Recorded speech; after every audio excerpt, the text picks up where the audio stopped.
Shalom teman-teman Youth dan JC dimanapun kita semua berada. Semoga tetap dalam keadaan yang sehat dan penuh dengan sukacita. Mari kita mau mengangkat sebuah pujian untuk memulai ibadah kita pada saat ini, yang mengatakan bahwa Tuhan sudah memulai dengan segala hal yang baik dalam kehidupan kita. Mari tetap bersyukur dengan segala keadaan kita di penghujung tahun ini. Gak terasa memang, tapi kita percaya bahwa perkenanan Tuhan, penyertaan Tuhan tetap ada dalam kehidupan kita.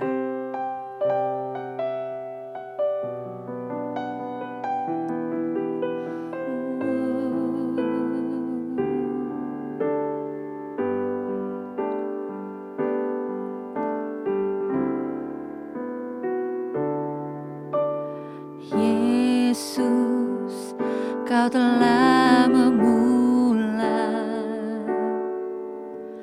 segala yang mulia dalamku. Engkau menjadikanku serupa gambaran-Mu dan berharga di mata-Mu. Yesus, Kau telah karya yang mulia dalamku. Kau berikan hidup-Mu sebagai ganti dosaku, karena kasih-Mu padaku.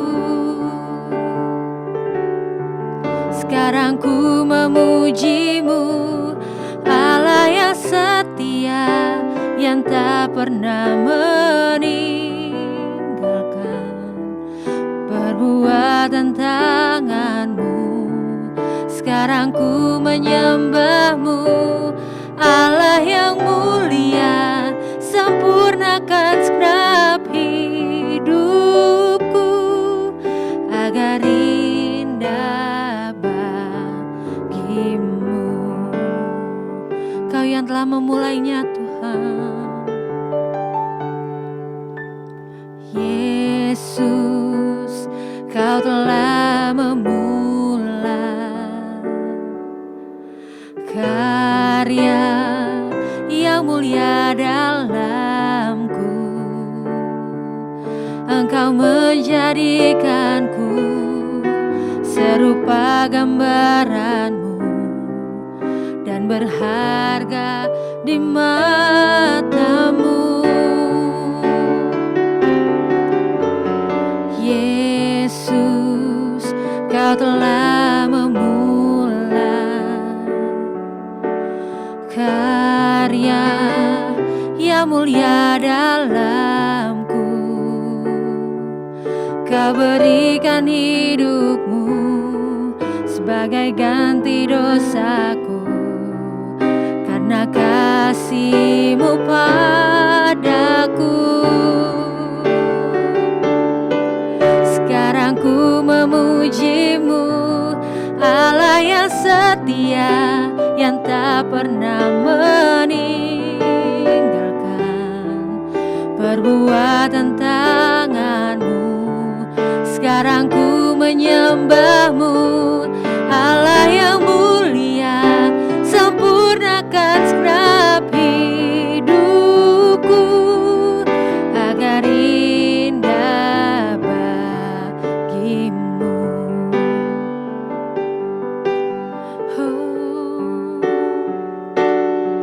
Sekarang ku memuji-Mu, Tuhan. Haleluya, Yesus. Terima kasih, Kau begitu baik, Tuhan. Oh Yesus, terima kasih.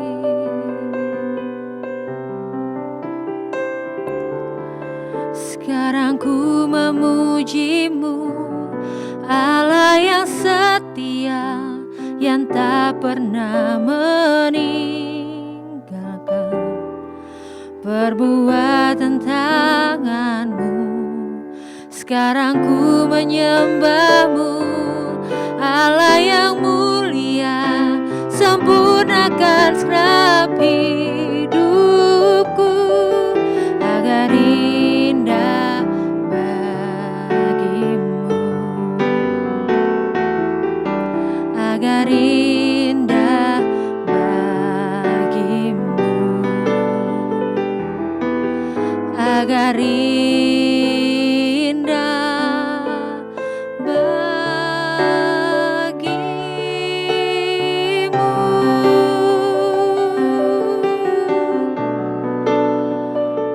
kami percaya Tuhan, segala apapun yang Tuhan perbuat di dalam kehidupan kami, semua mendatangkan hal yang terbaik untuk kami. Karena Tuhan yang sudah memulainya di kehidupan kami Tuhan, kami yakin, kami percaya, kami dapat menyelesaikannya dengan terbaik, dengan hasil yang terbaik, menurut dengan dan sesuai dengan apa yang Tuhan mau dalam kehidupan kami. Terima kasih Tuhan, inilah pujian kami, biar berkenan di hadapan Tuhan. Dan sebentar lagi Tuhan, kami ingin mendengarkan firman-Mu, berbicara lewat hamba-Mu Tuhan. Dan biarlah firman yang Engkau sampaikan pada saat ini menjadi rema dalam kehidupan kami, membuat kami semakin bertumbuh dan semakin menguatkan iman kami dalam Tuhan. Terima kasih Tuhan, terima kasih Allah Roh Kudus. Kami siap mendengarkan firman-Mu.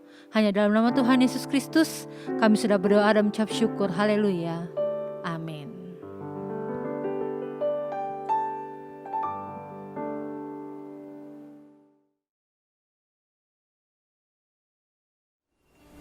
Shalom saudara-saudara yang terkasih di dalam Tuhan kita Yesus Kristus, teman-teman semua Youth Ministry dan juga adik-adik yang terkasih Junior Community GBIS Bukit Karmel.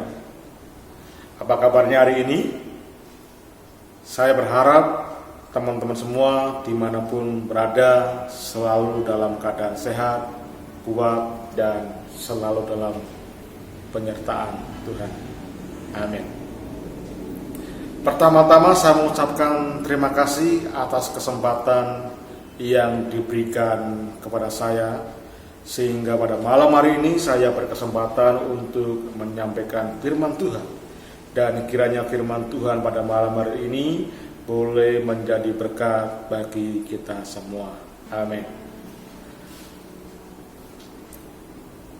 Beberapa hari yang lalu, tepatnya di tanggal 25 November kemarin, bangsa kita, bangsa Indonesia telah memperingati Hari Guru Nasional, di mana bangsa ini menghargai jasa-jasa para guru yang sudah mengabdikan dirinya untuk bangsa negara kita Indonesia. Guru merupakan dalam tradisi Jawa kependekan dari digugu dan ditiru, yang artinya dipercaya dan diikuti. Ungkapan ini artinya adalah bahwa guru tidak sekedar hanya bertanggung jawab di dalam mata pelajaran yang menjadi tugasnya, melainkan ada yang lebih penting dari itu. Guru juga harus mendidik murid-muridnya dalam hal moral, etika, integritas, dan juga karakter, sehingga murid-muridnya menjadi anak-anak yang mempunyai kepribadian yang baik. Di dalam kitab Injil yaitu Matius, Markus, Lukas, dan juga Yohanes, Yesus juga digambarkan sebagai seorang guru. Kata yang sering dipakai untuk menunjuk bahwa Yesus sebagai guru adalah menggunakan kata rabi, yaitu guru. Rabi adalah bahasa Ibrani yang artinya guru, dan kalau di dalam bahasa Yunaninya adalah didaskalos.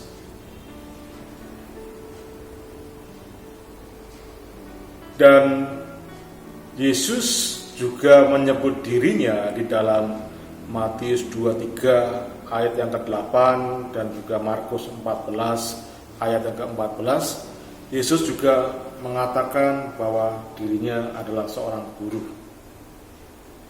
Yesus adalah guru agung kita yang mengajarkan tentang kebenaran, yang mengajarkan tentang keselamatan, yang mengajarkan tentang bagaimana supaya kita beroleh hidup yang kekal. Dan barang siapa yang mau mengikut dia, barang siapa yang mau mengikut Yesus, maka mereka dan juga kita harus menjadi murid Tuhan Yesus. Apakah untuk menjadi murid Tuhan Yesus ada syarat yang harus kita kerjakan? Ada syarat yang harus kita lakukan. Tentunya untuk menjadi murid Tuhan Yesus, untuk menjadi murid Yesus, ada syarat yang harus kita lakukan. Ada syarat yang harus kita kerjakan. Lalu apa yang menjadi syarat untuk menjadi murid Tuhan Yesus? Saya ajak teman-teman semua melihat dan membuka Alkitab kita di dalam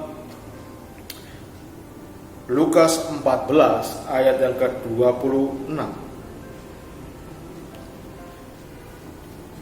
Lukas 14 ayat yang ke-26, saya akan membacakannya bagi kita semua. Jikalau seorang datang kepadaku dan ia tidak membenci bapaknya, ibunya, istrinya, anak-anaknya, saudara-saudaranya, laki-laki atau perempuan, bahkan nyawanya sendiri, ia tidak dapat menjadi muridku. Pada saat kita membaca ayat tersebut, sepertinya ada sesuatu yang aneh dan mulai timbul pertanyaan, apakah untuk menjadi murid Yesus kita harus membenci orang tua kita dan juga orang-orang yang kita kasih?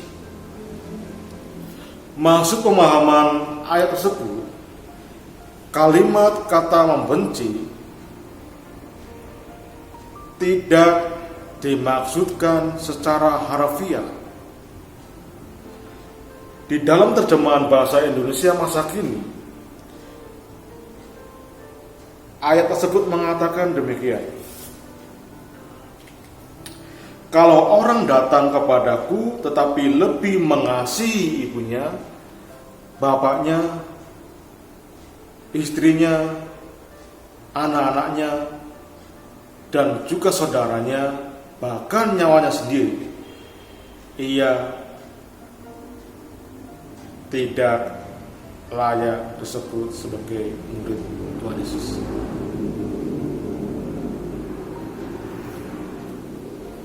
Dalam ayat ini, maksud ayat ini, untuk menjadi murid Yesus, kita harus mempunyai kesungguhan, komitmen yang sungguh-sungguh, bahwa komitmen kita kepada Yesus, komitmen kita menjadi pengikut Yesus, melebihi komitmen-komitmen yang lainnya. Artinya menjadikan Yesus yang terutama, menjadikan Yesus yang paling utama, menjadikan Yesus yang paling terpenting di dalam hidup kita. Oleh karena itu,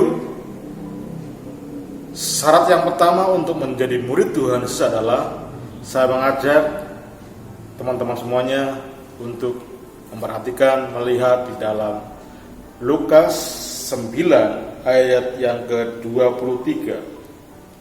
Saya akan membacakannya dan teman-teman semuanya menyimak saja dan memperhatikan. Lukas 9 ayat yang ke-23 bunyinya demikian. Katanya, yaitu kata Yesus kepada mereka semua, setiap orang yang mau mengikut aku, ia harus menyangkal dirinya, memikul salibnya setiap hari dan mengikut aku. Kita perhatikan di sana ada kata kalimat yang mengatakan menyangkal diri. Menyangkal diri di sini berbicara tentang bahwa untuk mengikut Yesus, untuk menjadi murid Yesus, kita harus melupakan segala kepentingan kita harus melupakan segala keinginan kita, dan kita harus lebih mengutamakan kepentingan Tuhan.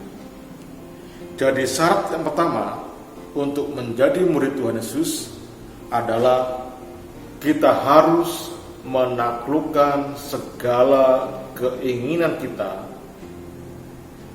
segala kepentingan kita di bawah kepentingan Tuhan.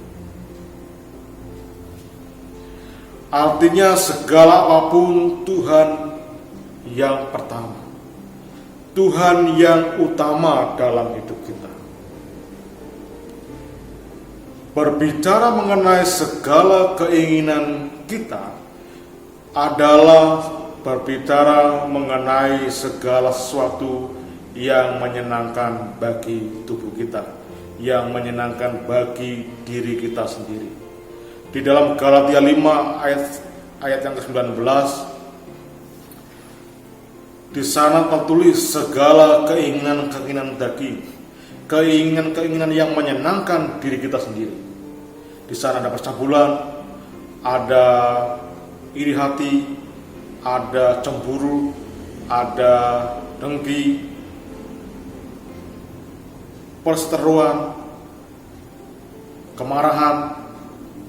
Itu adalah keinginan-keinginan yang selalu menyenangkan diri kita sendiri, keinginan-keinginan yang menyenangkan bagi tubuh kita.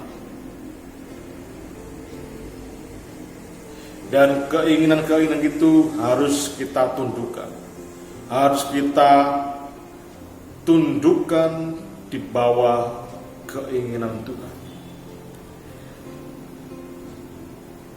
Di dalam Roma 8 ayat yang ke-8, di sana juga mengatakan orang-orang yang mengikuti keinginannya sendiri, yang lebih mementingkan keinginannya sendiri. Di sana dikatakan orang-orang seperti itu tidak mendapat bagian dalam kerajaan Allah.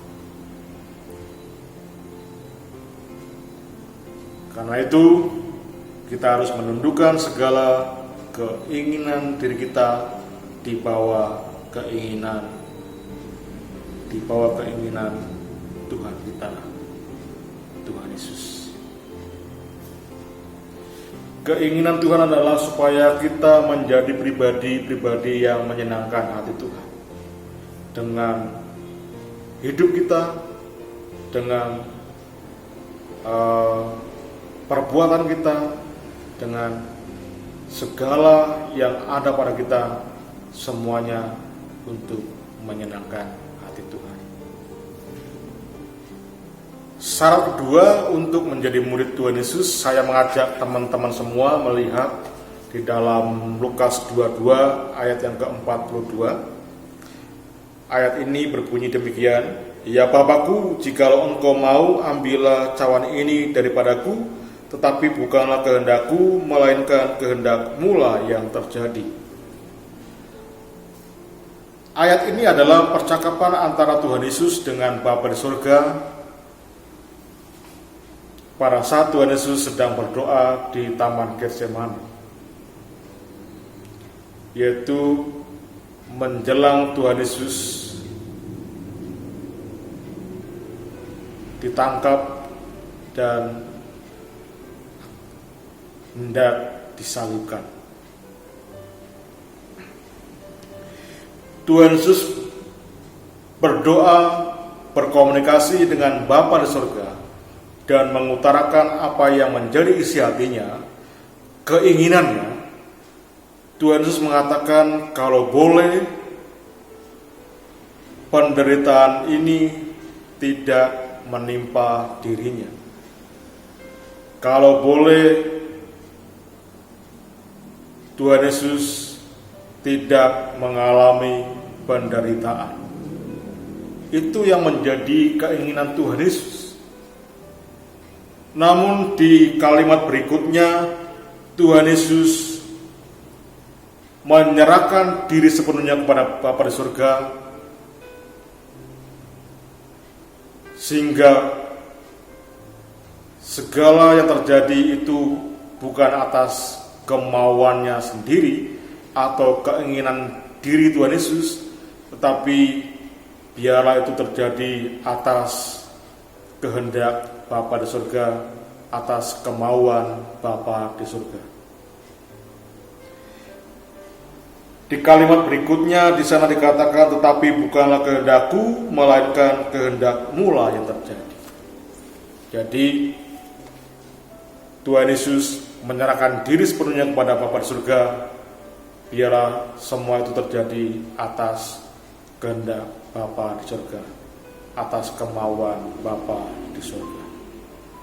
Jadi syarat yang kedua untuk menjadi murid Tuhan Yesus, maka kita harus memberikan diri kita sepenuhnya untuk dipimpin oleh guru kita, yaitu Tuhan Yesus.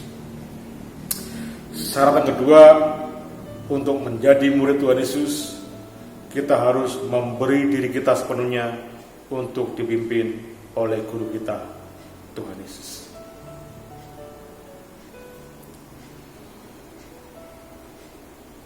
Untuk kita selalu mendapatkan pimpinan Tuhan, supaya kita selalu hidup dipimpin oleh guru kita, seperti Tuhan Yesus selalu berdoa kepada Bapa di surga, berkomunikasi dengan Bapa di surga, maka kita sebagai murid, kita juga harus selalu mempunyai kedekatan dengan guru kita di dalam persekutuan kita dengan guru kita, Tuhan Yesus, sehingga kita dalam hidup kita hidup bukan atas kemauan diri kita sendiri, tetapi kita mengikuti atas kemauan guru kita, yaitu Tuhan kita, Yesus Kristus.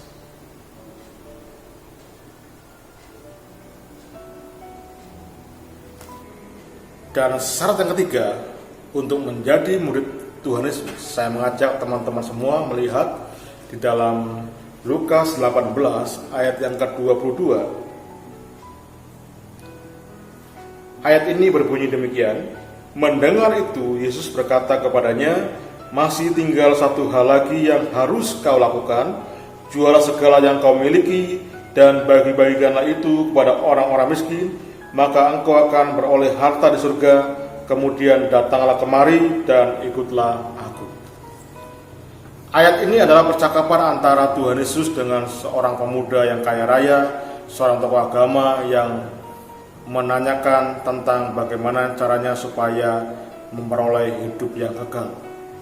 Lalu Tuhan Yesus menjawab kepada pemuda tersebut, untuk memperoleh hidup yang kekal, maka Tuhan Yesus mengatakan, jualah segala milikmu dan bagi-bagikanlah itu kepada orang miskin, dan ikutlah aku. Mendengar apa yang telah disampaikan oleh Tuhan Yesus, pemuda tersebut menjadi sedih, kecewa karena pemuda tersebut mempunyai atau memiliki banyak harta. Pemuda tersebut lebih mencintai hartanya, pemuda tersebut lebih mencintai kekayaannya daripada mencintai nyawanya. Dia terikat dengan kekayaannya, dan pemuda tersebut lebih mengutamakan kekayaannya.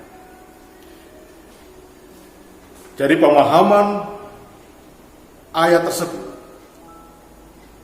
bahwa untuk menjadi murid Yesus, jika seseorang mau mengikut Yesus, menjadi murid Tuhan Yesus, maka orang tersebut harus melepaskan dirinya dari keterikatan pada gaya hidup yang lebih mengutamakan kekayaan ataupun harta benda.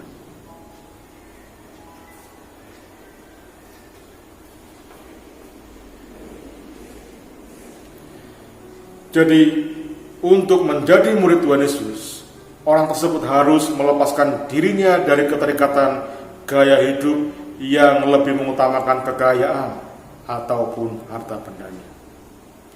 Jadi syarat yang ketiga untuk menjadi murid Tuhan Yesus, maka kita harus melepaskan gaya hidup diri kita dan mengikuti gaya hidup guru kita, yaitu Tuhan Yesus. Syarat yang ketiga untuk menjadi murid Tuhan Yesus adalah kita harus melepaskan gaya hidup diri kita dan mengikuti gaya hidup guru kita, yaitu Tuhan Yesus.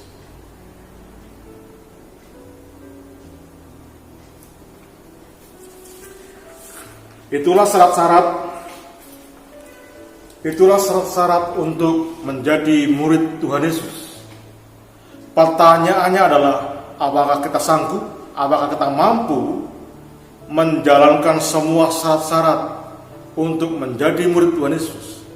Yaitu syarat yang pertama, menundukkan segala keinginan kita di bawah keinginan Tuhan atau guru kita. Yang kedua, memberi diri kita sepenuhnya untuk dipimpin guru kita. Dan yang ketiga, melepaskan gaya hidup diri kita dan mengikuti gaya hidup guru kita. Apakah kita sanggup untuk menjalankan syarat-syarat yang sudah ditentukan? Tuhan Yesus mengatakan di dalam Lukas 18 ayat yang ke-27, di sana dikatakan, apa yang tidak mungkin bagi manusia itu mungkin bagi Allah. Jadi kita dimungkinkan menjadi murid Tuhan Yesus itu bukan karena kita memenuhi syarat-syarat yang sudah ditentukan. Kita dimungkinkan, kita dijadikan murid Tuhan Yesus, itu semua karena anugerah dan kemurahan Tuhan. Itu semua karena kemurahan dan kebaikan Tuhan. Itu semua karena anugerah yang dari Tuhan. Amin. Tuhan Yesus memberkati. Kita berdoa. Bapa yang berterima kasih untuk kesempatan yang indah pada malam hari ini. Kami masih boleh diberikan kesempatan untuk membaca dan merenungkan firman-Mu. Kiranya firman Tuhan pada malam hari ini boleh menjadi berkat bagi kami semua. Mari Roh Kudus menyatakan firman-Mu dalam roh hati kami masing-masing, supaya kami juga boleh menangkap pesan firman Tuhan pada malam hari ini, Tuhan Yesus. Oh, syukur bagi-Mu Tuhan Yesus. Dan Tuhan, firman Tuhan pada malam hari ini mengingatkan kami mengenai syarat menjadi murid Yesus. Karena Tuhan Yesus, terima kasih untuk segala kebaikan-Mu, segala kemurahan-Mu Tuhan. Engkau menjadikan kami sebagai murid-murid-Mu Bapa. Terima kasih Bapa, Engkau sungguh yang baik, Allah sangat baik Tuhan Yesus. Dan Tuhan, pada malam hari ini kami juga berdoa untuk komunitas youth ministry dan juga junior community. Engkau juga memberkati mereka semua, mereka yang sekolah, yang bekerja, yang berumah tangga. Engkau berkati mereka semua. Biarlah Engkau menyertai dan memberkati mereka semua Tuhan.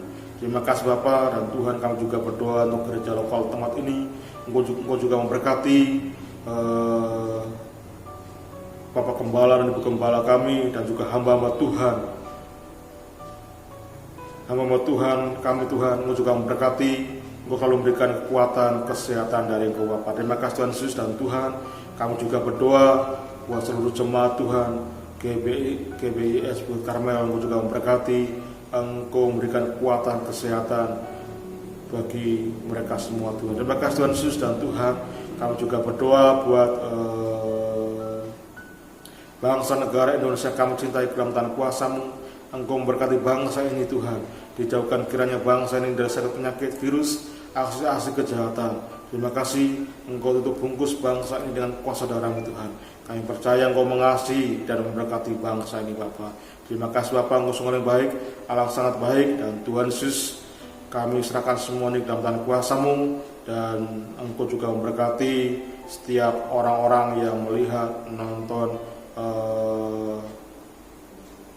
pembacaan firman Tuhan pada malam hari ini. Terima kasih Bapa, kami serahkan doa sembahyang ini ke dalam tangan kuasa-Mu, yaitu di dalam nama Tuhan Yesus Kristus kami sudah berdoa.